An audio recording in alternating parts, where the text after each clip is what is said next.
Hi, my name is Kirill Gavriluk, and today I want to talk about love. Love between our planet-scale NoSQL database as a service, DocumentDB, and mobile developers. And today we're using Xamarin. As with all enduring relationships, our love is based on few tangible traits. Azure DocumentDB is a NoSQL database. You can store any data in it. You don't have to define the schema. You don't need to worry about indexes. You get rich queries, fast queries, and you can use a variety of APIs. You can use familiar SQL syntax for queries. You can use JavaScript. You can use Mongo APIs, which we support at the protocol level. Azure DocumentDB is a managed service, so you don't need to worry about VMs and cores. You just need to tell us what throughput do you want. And we scale you, and there are no limits to that. It's a fast database, so your data will be served in less than 10 milliseconds in the same data center. It's a global scale database, which means that you can take your data and we'll replicate it across 38 or more regions across the world so that any user anywhere on the planet of your app can get the data at the same low latency.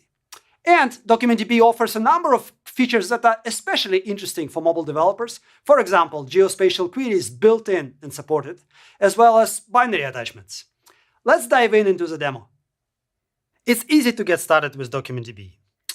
In fact, you don't even need to sign up for Azure. You can download our free emulator and start working with DocumentDB on your local desktop. You don't even have to be connected to the network. But if you happen to have an Azure account, you can create DocumentDB in Azure Portal by finding us in the left navigation pane and clicking Add and giving your first DocumentDB account a name and telling where you want it to be located. Now, I already created a DocumentDB account. And if you create one, at the beginning, we greet you with a quick start. To make your day a little better, we have a number of platforms that you can work with DocumentDB from. In our case, we're building a mobile app, and we're using Xamarin. DocumentDB stores data in collections. And you can store any types of data, any data structures in the same collection. So let's create, in our quick start, we're going to create an items collection and then download a ready-to-run app that is already pre-configured to talk to your collection. Once you download the app, it's already connected to my AMP demo account. And as many of the Hello World apps that you've seen of late, it's a to-do list, right? The modern day Hello World, where I can go and add tasks. Okay. And if I go back and look at my Document Explorer, I can see that I need to get milks. Apparently, I need to get multiple types of milk. That's great. Now, as it often happens with mobile apps, we want to ship versions, many versions, one after another. And sometimes we change data with which our app works with. DocumentDB is a NoSQL database, so it doesn't require you to specify schema, and it makes it very easy to deal with multiple versions. So let me do just that. Let me stop my app and go and modify and add one more property. I want to get organized, and I want my to-do items to have a priority. So let's add a field priority.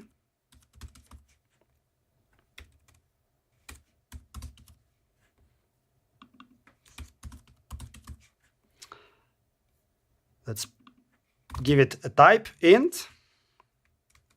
We want our app to work with the previous data. So in the client, we declare int nullable. And because I want to be super organized, I want my priority to be always 1, right? Just like I do in real life. Everything is priority 1. Great. So let's launch our app again.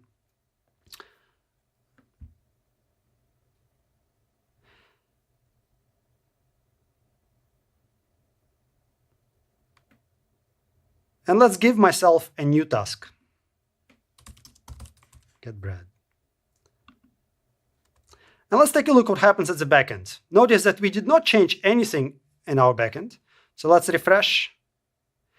And as you can see, we have now our second item. And our second item has the field priority 1, while I was the first one, did not have anything. I did not have to touch the backend at all.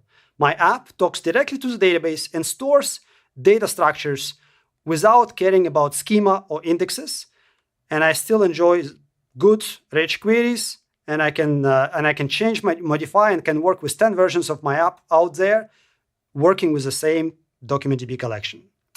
Now, with that, DocumentDB is a managed service. So I can, when I add my collections,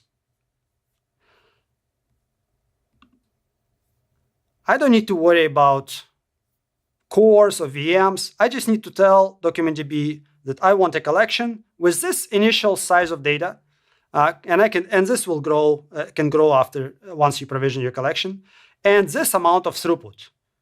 Let's add 250,000 request units, and one request unit is sufficient to perform one read request of 1K document. And once you set this throughput, every operation has consumes certain amount of request units, and it's constant through time.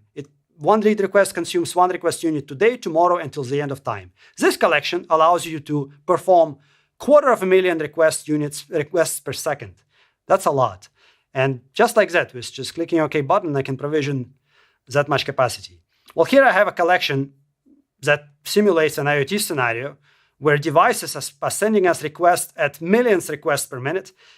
And at the same time, look at the latency. We are offering and serving data with less than 2 millisecond latency, regardless of the ingestion rate. That's another important characteristic of DocumentDB, low latency. So DocumentDB gives you limitless throughput, guarantees with SLA, and offers low latency. And at the same time, you can offer the same low latency around the world. Just by clicking on a map, I can bring my collection in any of the 38 Azure regions, that is ever increasing number, around the world, so that all my users, no matter where they are, enjoy the same low latency. Moreover, I can use the same functionality to offer high availability for my collections, so that no matter what happens in a given region, my data is always available at low latency to all of my users. I can schedule failover policies programmatically or manually through this blade. Right here, I have an example of a collection that is distributed across the world. And look, whether it's central US or whether it's Japan, I have the same low latency for reads. Here we are writing to a single region, so we have low latency in central US for writes, and slightly higher in Japan because we need to cross a continent. There are configurations that enable to use multi-region writes with DocumentDB. I just summarized for you several things that you can do with DocumentDB, but let's do something specific to mobile. Let's open my another app. Here I have another mobile app that gives me the list of earthquakes in any geographical region, in this case around Seattle. So just like that, I can enter and specify any polygon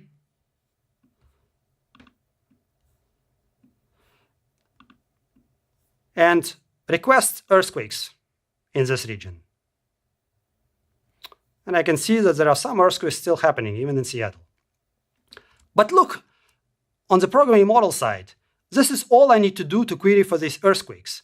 We support natively geospatial queries in DocumentDB, including our link provider for .NET. So in your Xamarin application, you can just write quake.location within a polygon, and these methods are already provided to you. You don't need to do your quake and your polygon. They're just geospatial types. You don't need to write any code for this, just these two lines.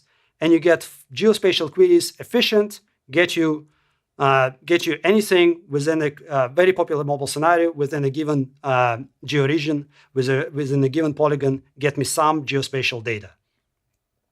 You just saw, in a nutshell, DocumentDB and how to use it with mobile apps. Do try our samples, do take a look at our documentation, and just look us up and start playing with it. You don't need to sign up for Azure. Use the Azure DocumentDB emulator. Or if you already have an Azure account, check us out at portal.azure.com.